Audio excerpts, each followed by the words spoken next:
بسم الله الرحمن الرحيم الحمد لله رب العالمين والصلاة والسلام على أشرف الأنبياء والمرسلين محمد وآله الطيبين الطاهرين اللهم صل على محمد وآل محمد. أعوذ بالله من الشيطان الرجيم بسم الله الرحمن الرحيم إنا عرضنا الأمانة على السماوات والأرض والجبال فأبين أن يحملنها وأشفقن منها وحملها الإنسان إنه كان ظلوما جهولا صدق الله العلي العظيم.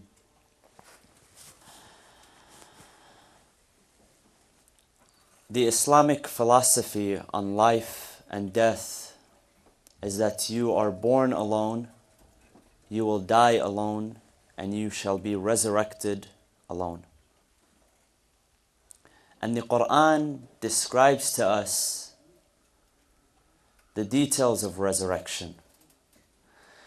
That on that day, every man shall be resurrected alone, him and his deeds. And nothing else will come to his intercession, not his family, not his tribe, and not the group that he hails from.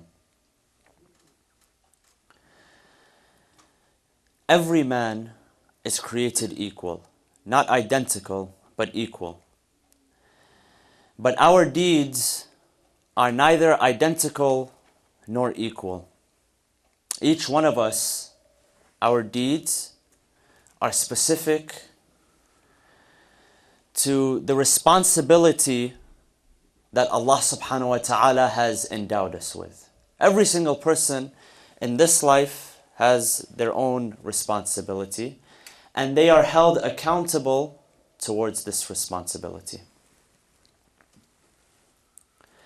Anything that we do as Muslims, you look at our deeds, anything that we do, anything that Allah subhanahu wa ta'ala gives us in this world, we are responsible towards.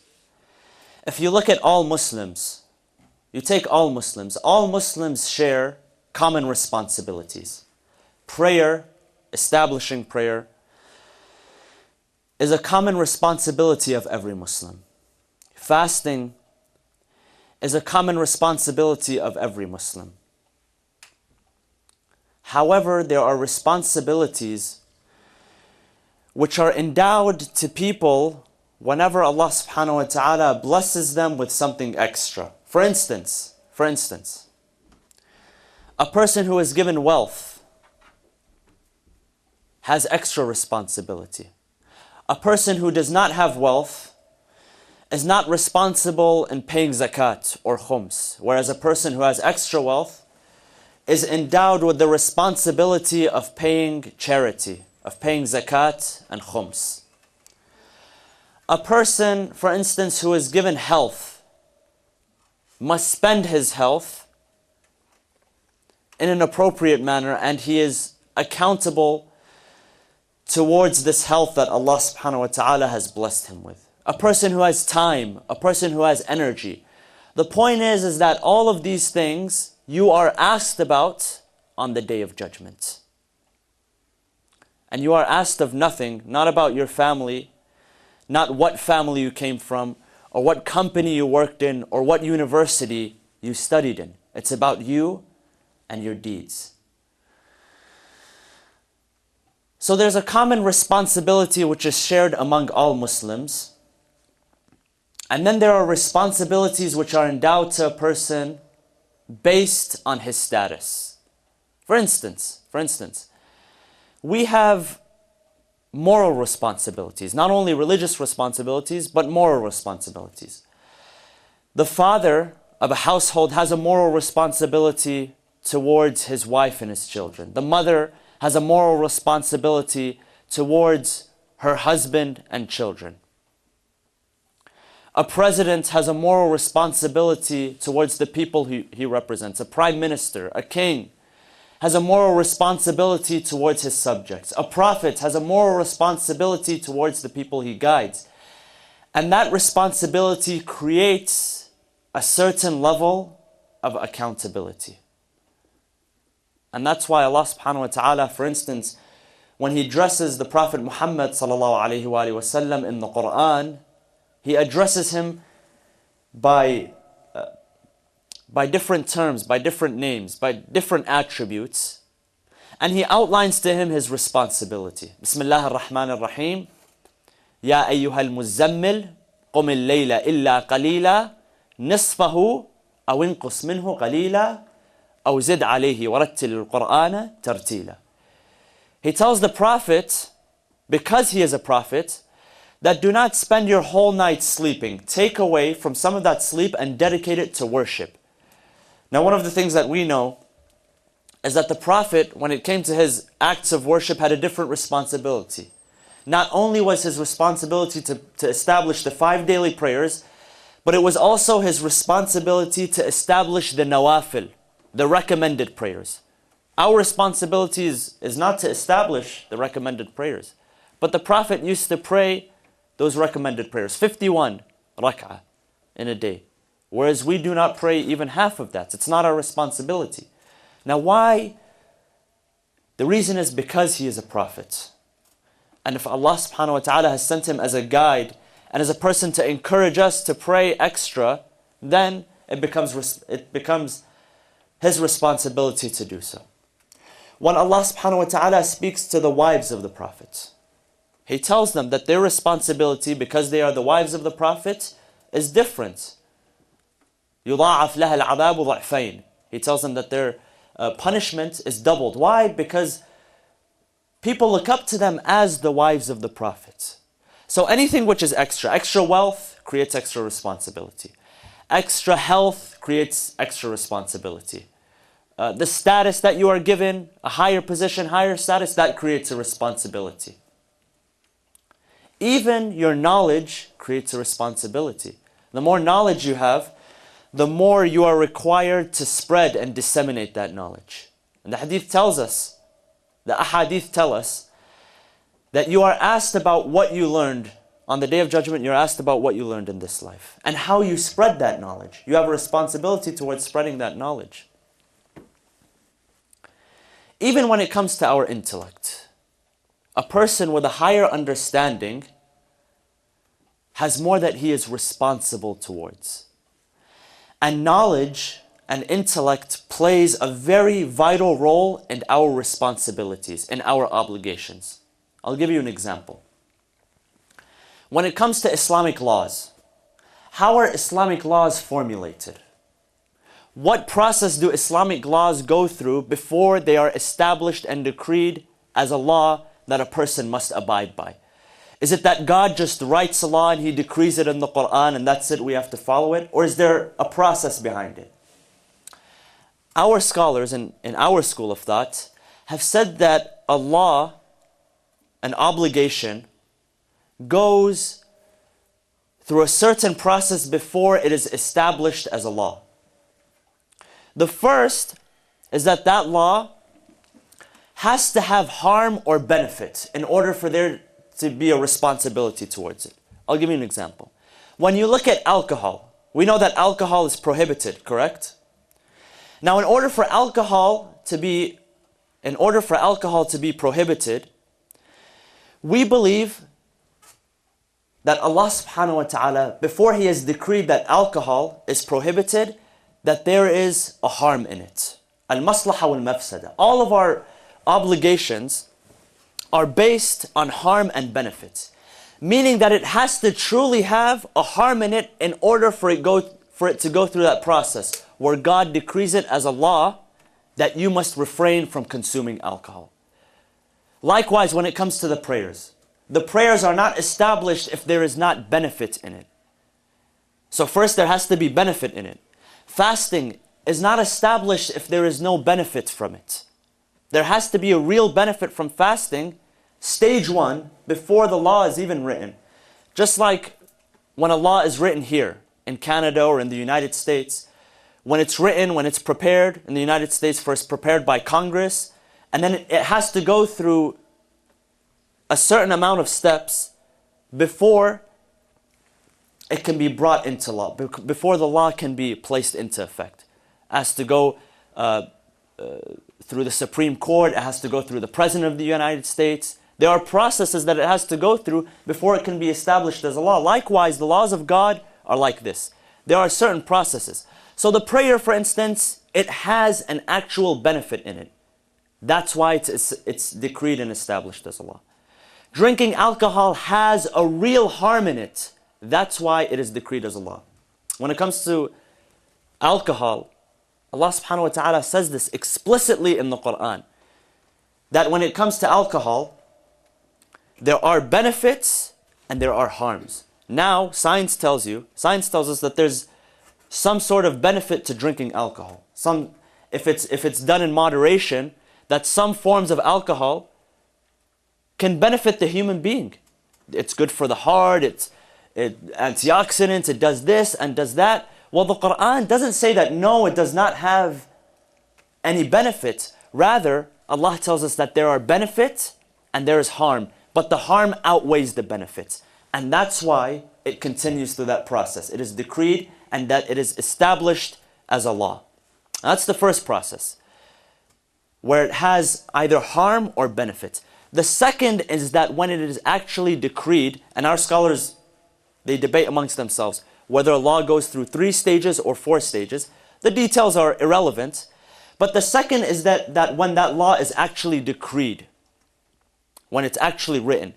And the third and final stage is when it is materialized. And it becomes hujjah, it becomes proof, it becomes binding upon somebody to either do it, to either refrain from it, or to practice it. This last stage depends on what? Depends on your knowledge and depends on your intellect. So for instance, in our example, alcohol. If alcohol, it has a harm in it, okay? It's past that stage. And Allah has decreed this law. Now that it has harm, Allah has decreed that you must refrain from drinking alcohol. That's the law. If I have no idea about that, if I don't know about the harm, or if I don't know, more importantly, that God has made it haram, then it has not materialized in my case. Meaning what? Meaning that it hasn't reached me, so God cannot hold me accountable to that. This is just an example. That if a person doesn't know about the law, that's why in Islam you're not held responsible for that which you don't know. Of course, that's not an excuse, like I said a few nights ago. That's not an excuse to stay ignorant. Islam tells you that you have to seek it, because you might do the mistake once, twice, 3 times. The 3rd time, it's not a mistake anymore. You're insisting on doing that. And, of course, information is available everywhere these days, so there's no excuse. But when we look at the laws of God, when we look at the laws of accountability, when we look at the laws of justice, Allah subhanahu wa ta'ala does not do us a justice by holding us unaccountable to things which we have no knowledge of. And I'll give you a practical example. When it comes to Hajj, Allah subhanahu wa ta'ala in the Quran says, Bismillah ar-Rahman ar-Rahim, وَلِلَّهِ عَلَى النَّاسِ حِجُّ الْبَيْتِ مَنِ اسْتَطَاعَ إِلَيْهِ سَبِيلًا. That Allah has made it binding upon the people, an-nas, حِجُّ الْبَيْتِ, to perform the Hajj, the pilgrimage. What? What does he say? مَنِ اسْتَطَاعَ. He who has istata'a, the ability. What's the ability that's required for Hajj? You have to first have the means to travel, right? You have to have a passport. You have to be able to get the visa, okay? You have to have the money in order to go, to purchase the ticket, to purchase the food when you're there, to purchase the sheep that you're going to slaughter. You have to have the health, because physically it is demanding, right? You have to basically be able to perform the Hajj from all aspects. And this is probably one of the only obligations which has so many different requirements. Not like the prayer. The prayer, it doesn't require money. You don't have to have money to pray. The fasting, you don't have to have money to fast. You just have to have the ability to do so and the knowledge that it is obligatory. But the Hajj, there are so many different aspects. Now suppose a person has the passport right now. I have the passport. I can get the visa. I have the physical ability to go. I have the time. I could take time off of work or off of school. I have all of this ability. The only thing I don't have is money. Okay? And say just, hypothetically, where I'm just giving an example, I have a relative in a distant country. I don't know about this relative. He passes away and he writes in his wasiyah, he writes in his will that I have left behind this much money for fulan, for me, for my relative. Okay? So the money is there.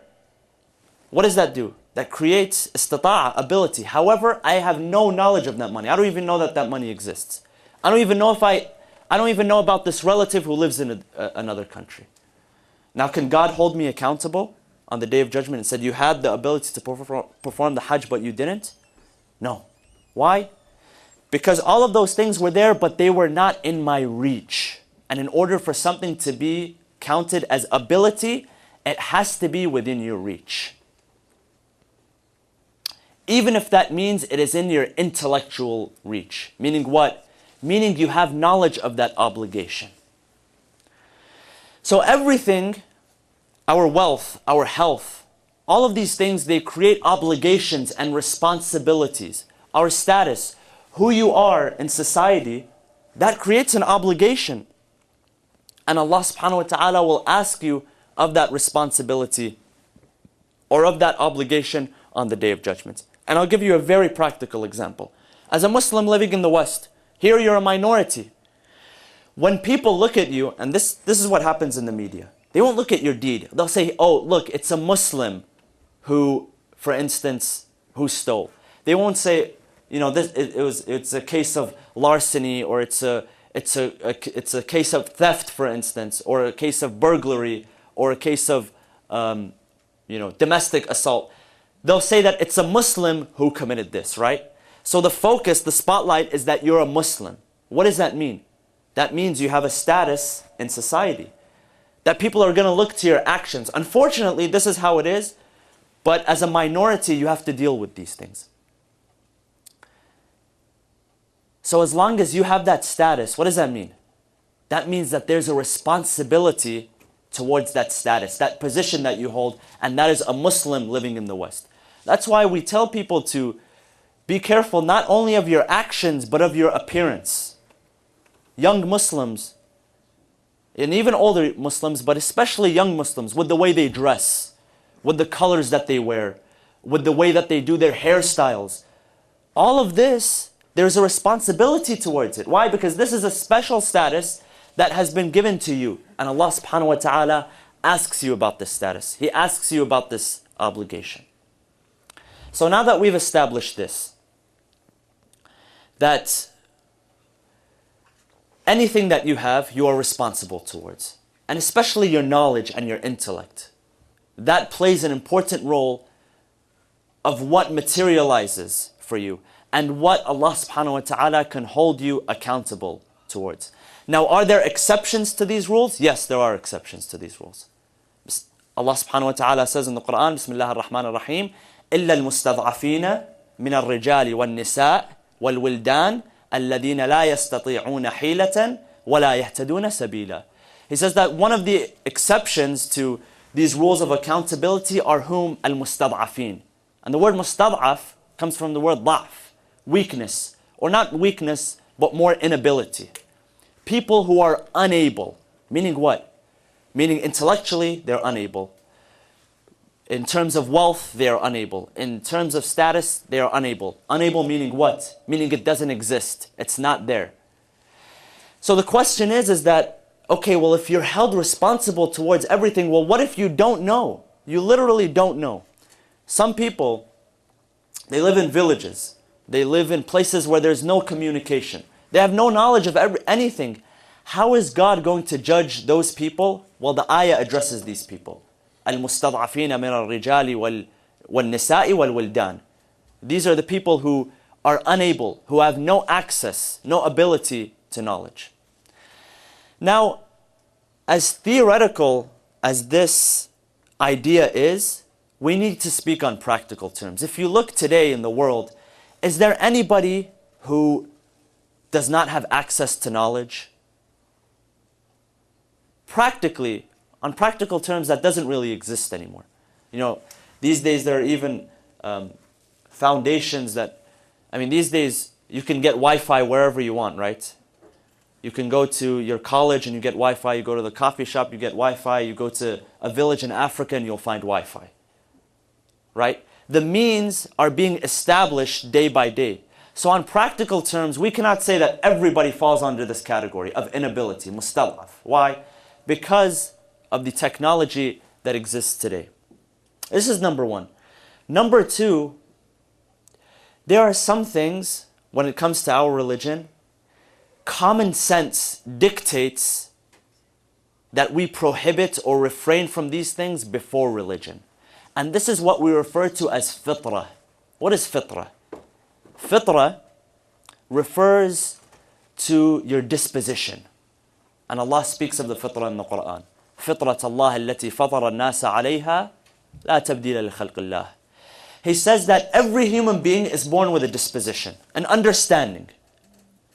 And the hadith, moreover, tells us that every person, get this, this is the hadith of the Prophet and the Imams of Ahlul Bayt, that every person is born with the recognition, innately, they recognize Allah subhanahu wa ta'ala. And innately, they are on the path of Islam. Every single human being. These are the hadith, the sayings of the Imams of Ahlul Bayt. Every person is born as a Muslim on the path to Islam. It is his parents or his community or his surroundings which take him on another path. The path of Christianity, of Judaism, or any other path away from the path of Islam. So the fitrah, this is what our scholars say. The fitrah, the innate ability that we have in ourselves, is able to recognize things which common sense dictates. For instance, they say that a human being, when he is born, to some extent, he knows the difference between good and evil. He knows that there are some things which are innately good and some things which are innately evil, meaning in themselves they are evil. Like what? Murder. Murder is evil. You don't need to be brought up and educated by your parents and by religion and by school. A person who is born, even if he is born, in a village where there's no schools or anything, he knows inside that murder is evil. Lying, for instance, is evil. Cheating is evil. It's an injustice. They say, this is what Islamic scholars say, that your fitrah, your innate disposition, your recognition that you're born with, is able to recognize justice and injustice. That when you steal from someone, you're doing an injustice to him. When you cheat someone, you're doing an injustice to him. When you murder someone, you're doing an injustice to him and his family. So when it comes to the idea of knowledge and how much a person recognizes, and although there's an excuse for people who are unable, who do not have knowledge, but there are some things which our common sense dictates. You can't say that, Islam came and told me that murdering was haram. If it wasn't for Islam, I would know nothing about the evils of murder. No. Common sense dictates that murder is an injustice. So we're held to this responsibility. We're held to this, we're held accountable towards this intellect, this thing which Allah subhanahu wa ta'ala has endowed us with, has blessed us with. And this is why Allah subhanahu wa ta'ala says in the Quran, إِنَّا عَرَضْنَا الْأَمَانَةَ عَلَى السَّمَاوَاتِ وَالْأَرْضِ وَالْجِبَالَ فَأَبَيْنَ أَنْ يَحْمِلْنَهَا وَأَشْفَقْنَ مِنْهَا وَحَمَلَهَا الْإِنسَانُ إِنَّهُ كَانَ طَلُومًا جَهُولًا. That we have given this amana. And the amana is what? To be the representative of Allah subhanahu wa ta'ala on this earth. Allah has wanted us to be His representatives through our akhlaq, through our morals. But how? He has endowed us with aql, with reason. Look at how many times the Quran speaks of reason. أَفَلَا يَتَفَكَّرُونَ أَفَلَا يَتَدَبَّرُونَ أَفَلَا يَشْعُرُونَ. The Quran says, do they not think? Do they not reason? Do Do they not have an intellect? It's all about intellect, and that's the difference between man and animal. The hadith says that when Allah subhanahu wa ta'ala created the animals, He gave them desire, but He didn't endow them with an intellect. Have you seen a sheep that can have a philosophical debate with you? No. Why? Because it doesn't have intellect, right? It doesn't have intellect. A sheep can eat, it can interact with other sheep, it can mind its own business, but it doesn't have an intellect. It can't debate with you. And it doesn't have a choice to do good or evil. It acts out of necessity. It's hungry, it eats. It's not hungry, it doesn't eat, right? That's how animals are. They have a desire, and they act out of desire, but they have no intellect. Nothing tells them, do this, this is right, and do that, that is wrong. When He created the angels, He did the exact opposite. He gave them intellect, but He had no desire. Angels, they carry out the orders of Allah subhanahu wa ta'ala. They don't have a desire. They don't get to choose, today I'm going to worship. Should I get up and go to work and worship God, or should I stay and have fun with my family? That doesn't exist for an angel. However, when He created the human being, and this is a hadith, when He created a human being, He gave him both the intellect and the desire. You have an intellect, you have the choice to distinguish between right and wrong, and then you have a desire, which tells you, should I do this right, or should I not do this right? Should I do this wrong, or should I not do this wrong? So there's intellect and desire. It continues to say, the hadith, that he who places his intellect before his desire is greater than an angel. And he who places his desire before his intellect is what? It's worse than an animal. Why? Because the animal, it acts out of desire. Again, it can't choose right or wrong. But a human being, he has the desire, but he has an intellect. He places his intellect before his desire. He is greater than an angel. But if he places his desire before his intellect, he is worse than an animal. God is telling you, you have the ability, as a human being, to be either greater than an angel or worse than an animal. It depends on what? It depends on this intellect. If you open up the books of hadith, our main books, for instance, you open up the book of Usul al-Kafi. The first narrations which you see speak of what? Al-Aql, the intellect. How God created the Aql. وَعِزَّتِي وَجَلَالِي. He says that by my grace and by my omnipotence, I have created this Aql. And that I shall reward and punish people. Again, going back to responsibility, going back to Islamic law. I shall reward and punish people according to this Aql. And that's the last stage of what? Of materializing Islamic law, is the intellect. When you have knowledge of it, when it arrives to you. So the decision is in the hands of man. Either with this intellect you're greater than an angel, or with your desire and your intellect you are worse than an animal. Imam Ali alayhi salam, he says in his hadith that there are two types of people which gave him the hardest time. One is the deviant scholars, because a scholar, by nature, a scholar has influence on people because of his knowledge. But a deviant scholar is the worst of the worst, because of this position that he has been given, he takes advantage of it and he deviates people, sometimes knowingly, sometimes unknowingly. And the second group of people are those who pay no heed to their intellect. We find people who do not use their intellect today, whereas the Quran tells them, think. أَفَلَا يَتَدَبَّرُونَ أَفَلَا يَعْقِلُونَ أَفَلَا يَتَفَكَّرُونَ. Do they not think? Do they not use their brain? Usually, we're born into a custom, we're born into a school of thought, into a belief, and we don't question. If you're born Shia, you're born Shia, and you're Shia for the rest of your life. You're born Sunni, Sunni for the rest of your life. Salafi, Salafi for the rest of your life. Sufi, Sufi for the rest of your life. Why? Because we don't ask, am I on the right path? Don't think that just because you're born as a Shi'i, a follower of Ahl al-Bayt, that's it. You're not going to be asked about it. You are going to be asked about it in your grave. You bet that the angels are going to come and ask you, why did you choose the path of Ali ibn Abi Talib? Do you have an answer right now? If someone comes to you and says, why did you choose the path of Ali ibn Abi Talib? Why didn't you you choose the path of Fulan and Fulan and the Sahaba? Huh? Do you have a convincing answer? Or is it that this is the way that I was brought up? This is what my parents taught me. That's not going to suffice. If that's the case, then what's the difference between this person who has no answer, no conviction, and the idol worshippers? The Quran says that when we ask them, well, why did you do this? The Prophet would ask them, why are you worshiping? Why are you worshipping idols? Why do you worship other people other than God? They'd say that this is what we found our fathers doing. Islam is not about the path only that the path that you take. Islam is about using your intellect. You find the people who fought Amir al-Mu'mineen alayhi salam. Who were they? Who were they? It didn't have anything to do with their religion or their appearance. MashaAllah, they had, according to apparent standards, they had the best religion. They would memorize the Quran and the signs of prostration were on their face. And you see these people today.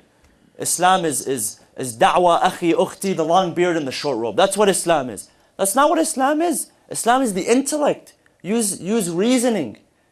You will be asked about this on the Day of Judgment. It's not only your wealth and your health, it's your knowledge and your intellect.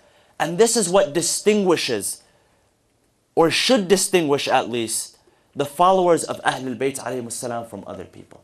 Is that they're able to make intellectual decisions.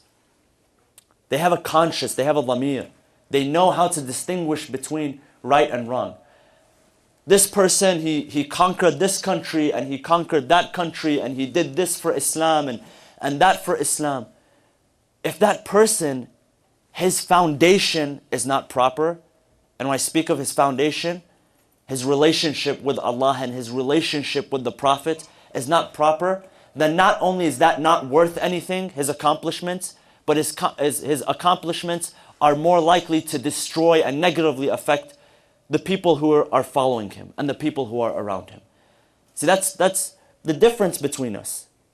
We don't blindly say that, oh, this person, because he was the cousin of the Prophet, we follow him. No, because this person, it makes sense to us that he is the Khalifa. Your aql, your intellect. And this is what Allah subhanahu wa ta'ala will hold you responsible towards on the Day of Judgment.